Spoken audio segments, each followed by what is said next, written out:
नमस्कार, आप देख रहे हैं स्पेशल रिपोर्ट न्यूज रूम से। आपके साथ मैं हूं अंजना ओम कश्यप। उत्तर प्रदेश के मुख्यमंत्री के रूप में शपथ लेने के फौरन बाद योगी आदित्यनाथ ने आज ये दिखा दिया है कि अब वो एक्शन के मूड में है। आला अफसरों के साथ बैठक की, ईमानदारी की शपथ दिलाई और कहा ढिलाई बर्दाश्त नहीं होगी।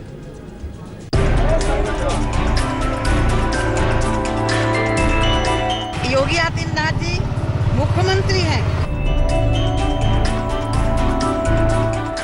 कम से कम 6 महीने तो किसी मुख्यमंत्री को दिए जाने चाहिए कि वो कैसे काम करता है।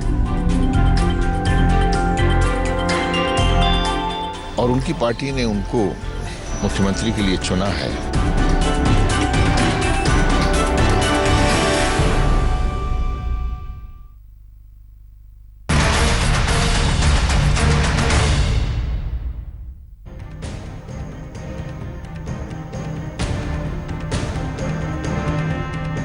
कानून व्यवस्था की बदहाल स्थिति से यहां की जनता को भारी नुकसान पहुंचाया है। इसलिए हमारी सरकार आम जनता के कल्याण के लिए और उनके उत्थान के लिए अविलंब प्रभावी कार्रवाई शुरू करेगी। देश के सबसे बड़े सूबे के सीएम योगी आदित्यनाथ ने शपथ लेने के बाद अपनी सरकार का एजेंडा रखा, प्राथमिकताएं भी गिनाई। बतौर मुख्यमंत्री आदित्यनाथ पहले ही दिन से मोर्चे पर डट गए। वक्त कम है, काम ज्यादा। अभी तो योगी की नई पारी की शुरुआत है। योगी आदित्यनाथ अभी लखनऊ के वीवीआईपी गेस्ट हाउस में ठहरे हुए हैं। सोमवार की सुबह 4:30 बजे योगी सोकर उठे। गेस्ट हाउस में ही उन्होंने योग किया। सुबह से ही उनसे मिलने वालों का तांता लगा हुआ था। योगी ने लोगों से मुलाकात की। उधर मुख्यमंत्री आवास में सुबह से ही साज सज्जा शुरू हो गई थी। गोरखपुर से पुजारियों की टीम पहले ही वहां पहुंच चुकी थी। पुजारी सुबह से ही 5 कालिदास मार्ग मुख्यमंत्री आवास के शुद्धिकरण में लगे हुए थे। मुख्यमंत्री आवास को फूलों से सजाया गया। चौक से अपने बैटरी रिक्शा पर खास तौर पर योगी के लिए फूल लेकर पहुंचे थे इमरान हुसैन। तो ये बताइए कि आप माले लेकर कहाँ से आए हैं? हम चौक बाजार से आए सर। अच्छा, रेगुलर यहाँ 5 KD में करते हैं या आज ही लेकर के आए? नहीं, अक्सर हम आते रहते हैं इधर पे। अच्छा, हाँ। क्या शुभ नाम है आपका? जी इमरान हुसैन। इमरान साहब, अच्छा एक बात और भी आ रही थी कि योगी आदित्यनाथ जी के मुख्यमंत्री बनने के बाद मुसलमानों में थोड़ा डर है, क्या ऐसा कुछ है? अरे नहीं, व्यवस्था टाइट सर। हाँ, बीजेपी मतलब व्यवस्था टाइट सर। अच्छा, आपको जिस तरह की बात की जा रही है ना कि मुसलमानों में डर है, ऐसी कोई बात कोई डर नहीं साहब, कोई डर नहीं। अब राज चलेगा कानून का। इस तरह से लगातार यहाँ पर आप सप्लाई करते रहे हैं। आज आपको कोई विशेष रूप से ऑर्डर किया गया था या फिर? जिंदाबाद, अब कानून सुधरे। आपको फूलों का ऑर्डर पहले भी दिया जाता रहा था। आज कुछ खास तरीके के फूल बोले गए थे क्या? वही रेगुलर? अरे साहब, मैं बच्चे लेके आऊंगा, यहाँ पे डांस करूंगा शाम में। आप बात मानिए। हाँ, माना जा रहा था कि योगी अभी खरमास की वजह से मुख्यमंत्री आवास में प्रवेश नहीं करेंगे, लेकिन कयासों को धत्ता बताते हुए योगी अपने काफिले के साथ दोपहर में ही 5 कालिदास मार्ग पहुंच गए।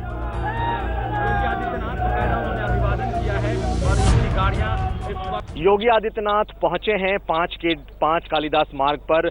उनका काफिला धीरे धीरे 5 कालिदास मार्ग की तरफ बढ़ रहा है। सुबह से ही यहाँ जमकर तैयारियां थी, पूजा पाठ, अनुष्ठान और शुभ मुहूर्त, ये तमाम चीजें दिख रही थी। और आप इस वक्त देख सकते हैं लंबा वो जो रास्ता है 5 कालिदास मार्ग आने का, उस पे उनका काफिला इस वक्त धीरे धीरे करके पहुंच रहा है। योगी ने मुख्यमंत्री आवास में चल रहे बदलावों का जायजा लिया। इससे पहले मुख्यमंत्री योगी आदित्यनाथ ने अपने दोनों उप मुख्यमंत्रियों के साथ सरकार की प्राथमिकताओं को लेकर बैठक की। चुनावों के लिए वादों को कैसे पूरा किया जाए, उस पर चर्चा की।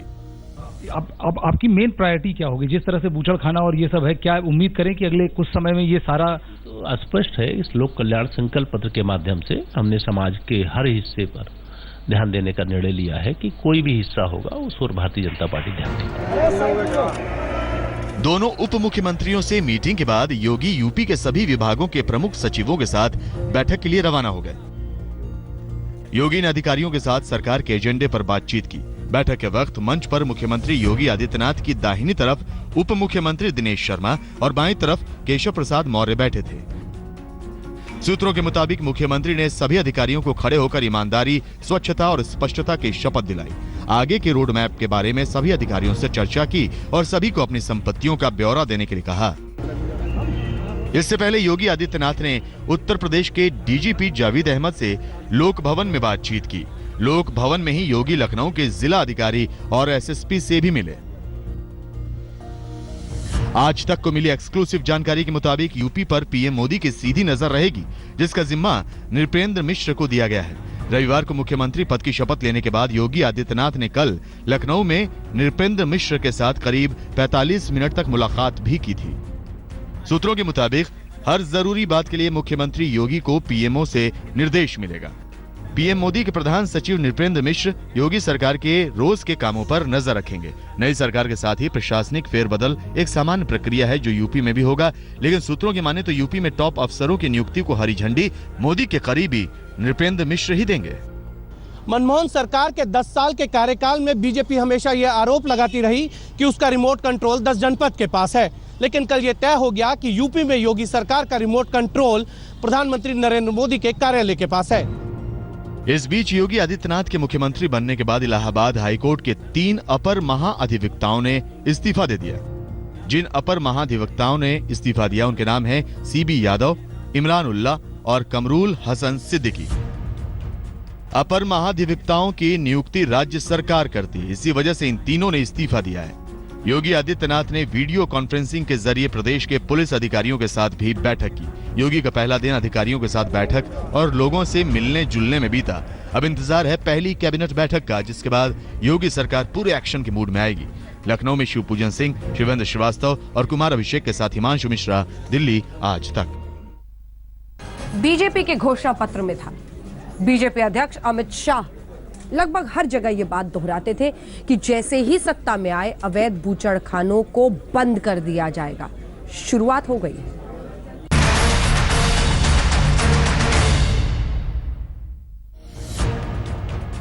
उत्तर प्रदेश में सरकार बनते ही अवैध बूचड़खाने को बंद करने का बीजेपी ने जो वादा किया था, खबर है कि उसे पूरा करने का काम शुरू हो गया है।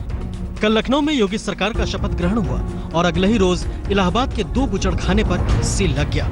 हालांकि अधिकारी इसकी कुछ और ही कहानी बता रहे हैं। स्लाटर हाउस के लिए मई में ही हमारे इलाहाबाद में प्रदूषण बोर्ड के बंदी आदेश आए थे 17 मई को, जिस आदेश के क्रम में हम लोगों ने इलाहाबाद में ये slaughter house, Atala slaughter house भैंस का और बकरे का ईदगाह पे है, दोनों को बंद कर दिया था और ये तब से ही बंद चल रहे हैं।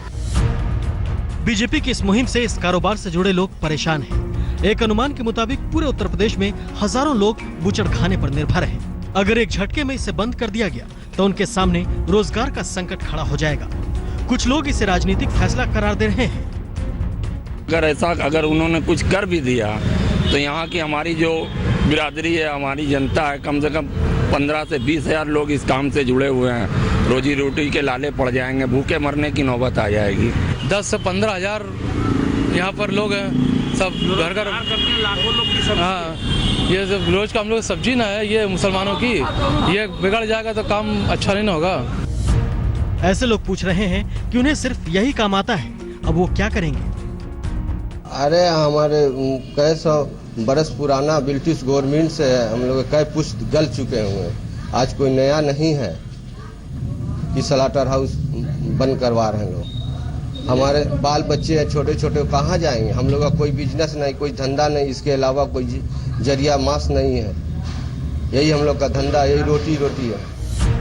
जाहिर है योगी सरकार के समक्ष ये बड़ी चुनौती है। बूचड़खाना बंद करने के साथ साथ उन्हें इससे जुड़े लोगों का पुनर्वास भी करना होगा। गाजीपुर से विनय कुमार सिंह और इलाहाबाद से पंकज श्रीवास्तव के साथ आज तक ब्यूरो। पहले तो उत्तर प्रदेश में बीजेपी को प्रचंड जनादेश और उसके बाद मुख्यमंत्री पद की जगह पर योगी आदित्यनाथ। विरोधियों को हजम नहीं हो रहा पूरा मामला, तभी जमकर प्रहार कर रहे हैं। देखिए तो ये बीजेपी अपने असली चेहरे पर वापस आ चुकी है। डेवलपमेंट तो सिर्फ एक नारा ही है और वो डेवलपमेंट और सबका साथ सबका विकास सिर्फ एक नारा है। वो एक मेहनत है तो, और वो जो ये डेवलपमेंट की बात कर रहे हैं तो ये विकास कुछ नहीं। अब ये इनको मेहनत को आगे करके अपने आरएसएस के एजेंडे को ये अब इम्प्लीमेंट करेंगे। फ्री होता है तब उसका रवैया अलग किस्म का होता है, और जब उस पर पूरी जिम्मेदारी होती है तब वो बहुत सोच समझ के बयान भी देता है, बहुत सोच समझ के बात भी करता है। तो उनके पुराने बयानों पर मेरी तो ये कामना है कि उन पुराने बयानों पर वो न जाएं कभी, अगर सफल होना चाहते हैं तो। जांचना और आंकना चाहिए। मैं ये मानता हूं कि ये एक असामान्य निर्णय है, उनकी दृष्टि से ये एक साहसिक कदम है। जो निर्णय उन्होंने किया है उसकी सफलता और असफलता परिणामों पर निर्भर करती है, क्या नतीजे निकलते हैं। अगर उस नारे का पालन होता है, सबका साथ सबका विकास, समदृष्टि से निर्णय होते हैं, जनहित के काम होते हैं, तो मैं समझता हूं इस प्रयोग को असफल नहीं कहा जाएगा।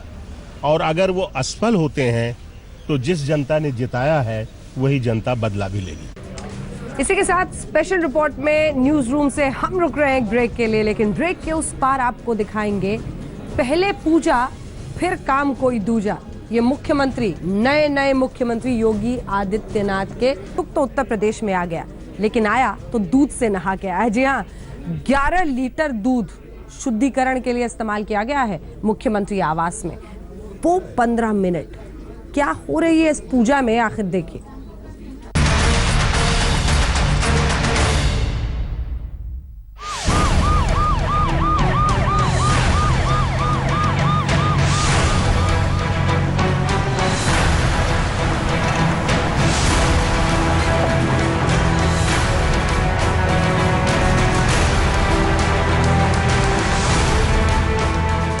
उत्तर प्रदेश के नए मुख्यमंत्री योगी आदित्यनाथ पूरे एक्शन में हैं। यूपी में योगी राज शुरू हो चुका है। तमाम अफसर योगी के आगे पीछे हैं। योगी मीटिंग ले रहे हैं। तस्वीरें योगी आदित्यनाथ के फर्स्ट डे फर्स्ट शो की हैं। लेकिन योगी आदित्यनाथ की सरकार अभी मुख्यमंत्री आवास यानी सीएम के बंगले से नहीं बल्कि बाहर से चल रही है, क्योंकि लखनऊ के 5 कालिदास मार्ग यानी मुख्यमंत्री आवास योगी आदित्यनाथ के हिसाब से तैयार किया जा रहा है। आज हम आपको दिखाएंगे कि कैसे योगी आदित्यनाथ ने मुख्यमंत्री आवास का शुद्धिकरण करवाया, कैसे 5 कालिदास मार्ग पर योगी के प्रवेश से पहले सारी परंपराएं निभाई गई।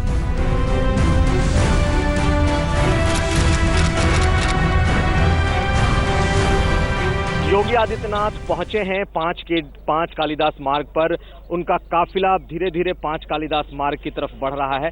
सुबह से ही यहाँ जमकर तैयारियां थी, पूजा पाठ, अनुष्ठान और शुभ मुहूर्त, ये तमाम चीजें दिख रही थी। और आप इस वक्त देख सकते हैं लंबा वो जो रास्ता है 5 कालिदास मार्ग आने का, उस पे उनका काफिला इस वक्त धीरे धीरे करके पहुंच रहा है। सपोर्टर्स यहाँ जरूर मौजूद हैं, आप देख सकते हैं उनके पीछे ये गाड़ी है और इसमें जा रहे हैं योगी आदित्यनाथ। बकायदा उन्होंने अभिवादन किया है और इनकी गाड़ियां इस वक्त 5 कालिदास मार्ग के अंदर हैं।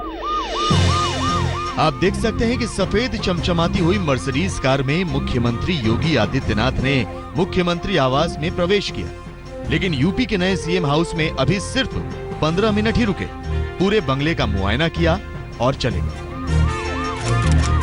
जी हाँ, शाम के 4:06 पर 5 कालिदास मार्ग से योगी आदित्यनाथ निकल गए। सीएम आवास का शुद्धिकरण तो हो चुका है, लेकिन योगी यहाँ रहने तभी आएंगे जब सब कुछ उनके हिसाब से तैयार हो जाएगा। तो चलिए आपको दिखाते हैं कि कैसे बंगले का शुद्धिकरण किया गया। पूरे विधि विधान के साथ योगी आदित्यनाथ ने गोरखपुर से अपने विश्वस्त पुजारियों को बुलवाया। सोमवार की सुबह से ही बंगले के अंदर धार्मिक अनुष्ठान कराए गए। बंगले को रोली और गंगा जल से शुद्ध किया गया। बंगले के मुख्य प्रवेश द्वार समेत सभी दरवाजों पर रोली से स्वास्तिक और ओम के चिन्ह बनाए गए। आप तस्वीरों में भी देख सकते हैं। 5 कालिदास आवास जो है यहाँ पर शुद्धिकरण और गृह प्रवेश के पहले की तैयारियां हो रही हैं। जो पुरोहित गोरखपुर से आए हैं उनकी टीम यहाँ पर पूजा करने का काम शुरू कर चुकी है और जो मेन गेट है उस पर स्वास्तिक का चिन्ह बनाया जा रहा है, जिससे कि ये प्रवेश करने के लिए पूजा पाठ किया जा सके। और सूचना के मुताबिक, जानकारी के मुताबिक अब से कुछ देर बाद यहाँ पर रुद्राभिषेक किया जाएगा और उसके लिए तमाम पूजा सामग्री और चीजें लेकर के जो टीम पूरी पुरोहितों की आई है वो गोरखपुर से ही लेकर के आई है और यहाँ पर पूजा अर्चना की जाएगी। 7 पुजारियों ने बंगले के अंदर 5 घंटे तक अनुष्ठान किया। सुबह करीब 10 बजे 5 कालिदास मार्ग पर अनुष्ठान प्रारंभ हुआ, जो कि दोपहर में समाप्त हुआ।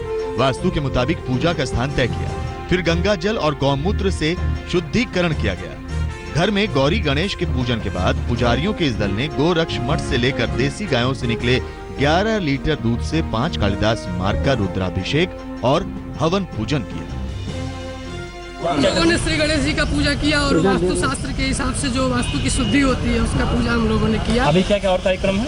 और माननीय मुख्यमंत्री जी आएंगे, अभी श्री गणेश जी का पूजा करेंगे। पूजन करने के बाद कलश लेके और अपने पूजा वाले स्थान पे जाएंगे। पूजा वाले स्थान पर कलश स्थापित करके भगवान का पूजन करके और अपने आवास संत भी है, साधु भी है, गोरक्ष पीठाधीश्वर भी है। तो परंपरा के अनुसार किसी नए भवन में जाने के लिए धार्मिक अनुष्ठान की आवश्यकता होती है। और अगर अब तो उत्तर प्रदेश के मुख्यमंत्री हैं, तो यहीं से सारी व्यवस्था चल रही है, इसलिए अनुष्ठान का कार्य भी चल रहा है।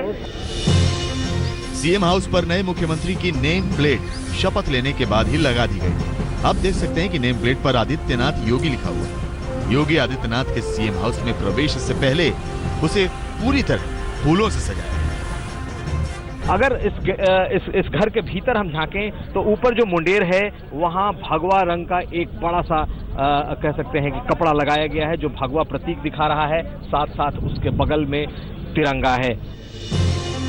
हम आपको बता दें कि पूजा पाठ योगी आदित्यनाथ के जीवन का अहम हिस्सा है। गोरखपुर के मठ में भी उनके दिन की शुरुआत पूजा पाठ से ही होती थी। ऐसे में आदित्यनाथ के करीबियों का कहना है कि अगर शुरुआत पूजा पाठ से होगी तो कल्याण सबका होगा। तंजीम हैदर और शिवेंद्र श्रीवास्तव के साथ कुमार अभिषेक, लखनऊ, आज तक।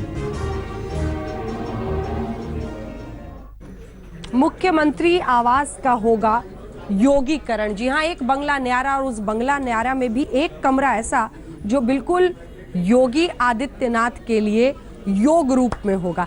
क्या है इस घर में और क्या दिलचस्प बातें हैं शुद्धिकरण में, जरा देखिए।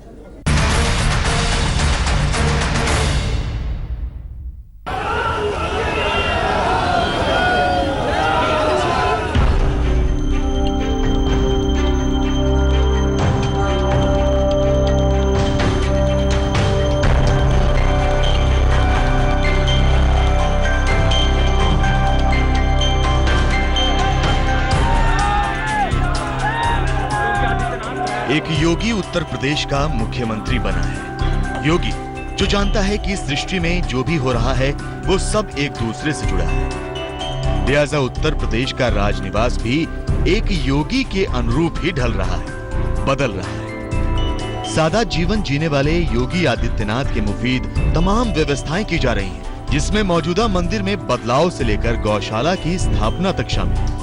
जानकारी के मुताबिक 5 कालिदास मार्ग स्थित मुख्यमंत्री आवास का एक कमरा योगी आदित्यनाथ के हिसाब से तैयार किया जाएगा। आदित्यनाथ एक योगी जैसा जीवन ही जीते हैं, इसलिए उनका ये कमरा बेहद साधारण होगा। इस कमरे में सिर्फ एक बेड और जरूरत के थोड़े बहुत सामान ही होंगे। साथ ही मुख्यमंत्री आवास में एक गौशाला भी बनाई जाएगी, जहां योगी आदित्यनाथ हर रोज की तरह गौ सेवा करेंगे। कमरा भी आप जानते ही है, कमरे में बेड बिस्तर सारा यही व्यवस्था रहता है। बाकी बिल्कुल नॉर्मल व्यवस्था है महाराज जी, नॉर्मल व्यवस्था में। मंदिर बनाया गया है अलग से क्या? मंदिर तो पुरानी है, बस उसमें अपने हिसाब से मूर्ति स्थापित की गई है। मूर्ति में शिव भगवान की मूर्ति है, श्री गणेश जी की मूर्ति है, कलश स्थापित करके उसमें कहा जाता है कि वो रोज गौ सेवा करते हैं सुबह सुबह। यहाँ कैसे करेंगे? गौ सेवा उनकी प्रतिदिन की दिनचर्या है सर। यहाँ कैसे करेंगे? जैसे होता है वैसे यहाँ भी करेंगे। यहाँ भी अपन देखेंगे 2-4 रखेंगे गाय। कई एकड़ में फैला 5 कालिदास मार्ग अब योगी आदित्यनाथ का नया ठिकाना है। वो 5 कालिदास मार्ग जिसका इतिहास बेहद दिलचस्प है और मायावती से लेकर अखिलेश यादव तक ने यहाँ से देश के सबसे बड़े सूबे का राजकाज देखा। आपको बता दें कि 5 कालिदास मार्ग स्थित मुख्यमंत्री आवास 2 मंजिला है। 2007 में मायावती ने दूसरी मंजिल का निर्माण करवाया था। साल 2012 में अखिलेश यादव ने भी कुछ बदलाव करवाए थे। यहाँ 2 बड़े हॉल के साथ 2 बड़े लॉन भी हैं। पुराना मुख्यमंत्री आवास है।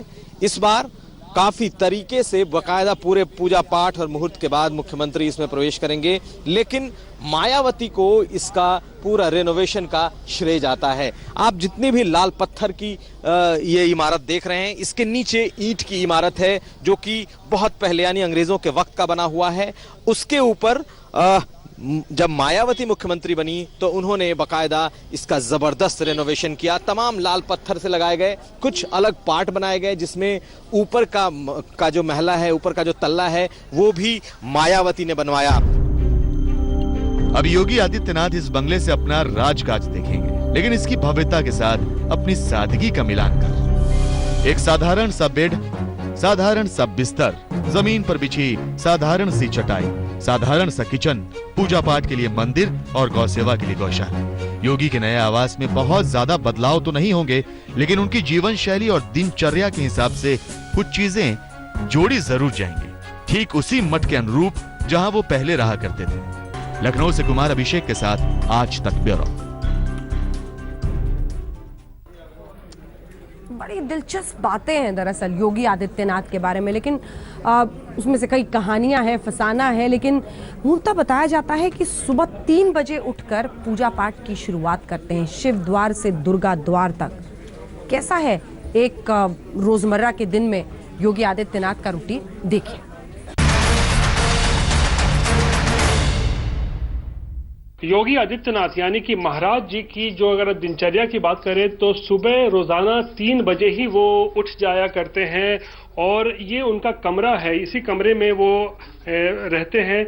इस वक्त आप देख सकते हैं ये जो कमरा है इस पे ताला लगा हुआ है, क्योंकि योगी जी अभी या फिलहाल यहाँ नहीं है, अब तो लखनऊ में है, मुख्यमंत्री बन गए हैं। कैलाश जी जो है यहाँ पे जो ऊपर का सारा काम देखते हैं वो बताएं। कैलाश जी जरा दिनचर्या के बारे में बताइए, कब शुरुआत होती है, क्या क्या करते हैं? सुबह उठ करके महाराज जी स्नान करने के बाद सीधे मंदिर में जाएंगे, मंदिर जा करके ऊपर दुर्गा जी का मंदिर पूजा करने के बाद सीधे नीचे जाएंगे, गोरखनाथ जी का दर्शन करेंगे। उसके बाद पूरे परिसर का भ्रमण करके साफ सफाई देखने के बाद उस गौशाला में जाएंगे, गौ सेवा करने के बाद उसके बाद आएंगे, नीचे आरती होती है वहाँ सम्मिलित होते हैं। उसके बाद तो फिर यहाँ अपने रूम में आएंगे। तो तैयार होने के बाद योगी आदित्यनाथ सबसे पहले दुर्गा जी की जो है वो पूजा अर्चना करते हैं। उन्हीं के कमरे के ठीक बगल में ही ये देखिए मंदिर है, यहाँ पर सबसे पहले यहीं पर आते हैं। यहाँ सुबह कितनी बजे आ जाते हैं कैलाश जी? सुबह यहाँ 4:30 बजे तक आ जाते हैं मंदिर में, ये आ जाते हैं जी। फिर यहाँ क्या यहाँ दुर्गा सप्तशती रखा हुआ है, ये पूरा पाठ करेंगे। उसके बाद तब यहाँ से माई जी का वो करके फिर गोरखनाथ जी के दर्शन के लिए नीचे चले जाते हैं। अपने कमरे से 5 बजे तकरीबन सुबह निकल के सबसे पहले योगी आदित्यनाथ भगवान गोरखनाथ जी के यहाँ इस मंदिर में ही आते हैं। ये मुख्य मंदिर है इस पूरे परिसर में और यहीं पर सुबह आकर वो पूजा अर्चना भी करते हैं। हमारे साथ योगी सूरजनाथ जी हैं। आप बताइए, जब सुबह आते हैं योगी जी यहाँ पर तो किस तरीके की पूजा अर्चना यहाँ करते हैं? सबसे पहले यहाँ पे सबसे पहले नाथ जी को मत्था टेकते हैं। मत्था टेकने के बाद में नाथ जी की विनती प्रार्थना करते हैं। उसके बाद चंदन टीका करने के बाद फिर महाराज जी निकलते हैं। भगवान गोरखनाथ के इस मुख्य मंदिर में पूजा अर्चना करने के बाद योगी आदित्यनाथ फिर इस दूसरे तरफ, ये छोटा देखिए यहाँ मंदिर है, इस तरफ वो आते हैं और यहाँ पर भी जो शिव जी का मंदिर है, यहाँ शिवलिंग है, यहाँ पर भी वो आते हैं सुबह सुबह और जलाभिषेक करते हैं। यहाँ पे ये देख लीजिए, ये जो दूसरा मंदिर है यहाँ पे ही जो योगी आदित्यनाथ सुबह आके पूजा अर्चना यहाँ पर भी करते हैं और यहाँ पर शिवलिंग है, देख लीजिए, इसी शिवलिंग में आकर वो जल भी चढ़ाते हैं। तो महाराज जी सुबह फिर जब बाहर मंदिर के बाहर किस तरीके की सफाई है, किस तरीके की व्यवस्था है, वहाँ जो है लोगों को दिशा निर्देश देने के बाद फिर जो है इसी गेट से अंदर आते हैं और उसके बाद यहाँ विष्णु जी की जो मंदिर है वहाँ पे फिर दर्शन के लिए आते हैं। तो ये विष्णु जी का मंदिर है, यहाँ पे महाराज जी फिर दर्शन करते हैं। तकरीबन 1 घंटे तक सभी मंदिरों में पूजा और अर्चना करने के बाद योगी आदित्यनाथ जो है इस पोखर में आते हैं। ये जो मंदिर परिसर के अंदर ही ये एक तालाब जो है यहाँ पर आते हैं और यहाँ पर भी जो इस तालाब में मछलियाँ हैं या फिर यहाँ पर हंस हैं, बतख हैं, उनको खाना खिलाते हैं। क्या बताइएगा राम जी, यहाँ पे तकरीबन कितने बजे पहुँच जाते हैं? यहाँ लगभग 6 बजे पहुँच जाते हैं। 6 बजे आ जाते हैं? हाँ, लगभग। तो 1 घंटा मंदिर में बिताने के बाद सभी मंदिर में 6 बजे यहाँ? हाँ, 6 बजे आ जाते हैं और यहाँ पर मछलियों को, बत्तख हैं, हंस हैं, उनको बुलाते हैं तो वह सब आ जाते हैं और उनको जो है आटा का गोली बना करके और उनको खिलाते हैं। खिलाने के बाद तो फिर यहाँ से समाधि में दर्शन करने जाते हैं। इसी के साथ स्पेशल रिपोर्ट में हम एक ब्रेक के लिए रुक रहे हैं। ब्रेक के उस पार आपको दिखाएंगे गौ सेवा पर योगी आदित्यनाथ का बड़ा फोकस रहा है। आदित्यनाथ का जीवन एक गौ सेवक के रूप में बीता है। बताया जाता है कि लगभग 1 घंटा रोजाना वो अपने गौशाला में रहते हैं। 300 से ज्यादा गाय पालते हैं। देखिए,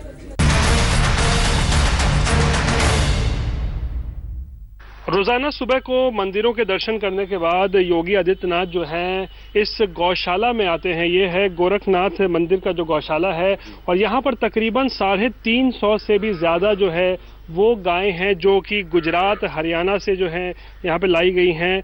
और रोजाना यहाँ पर जब आते हैं महाराज जी तो यहाँ पर गौ सेवा भी करते हैं। कितनी देर यहाँ पे समय बिताते हैं महाराज? 1 घंटा लगभग, पौन घंटा। हाँ। इस दौरान क्या करते हैं वो? इस दौरान जो है गायों को जो है गुड़, बिस्कुट और दूध, रोटी छोटे बच्चों को वो प्यार करते हैं और उनको खिलाते हैं। इसी के साथ न्यूज रूम में स्पेशल रिपोर्ट में इतना ही, लेकिन देश दुनिया की बाकी खबरों के लिए आप देखते रहिए आज तक।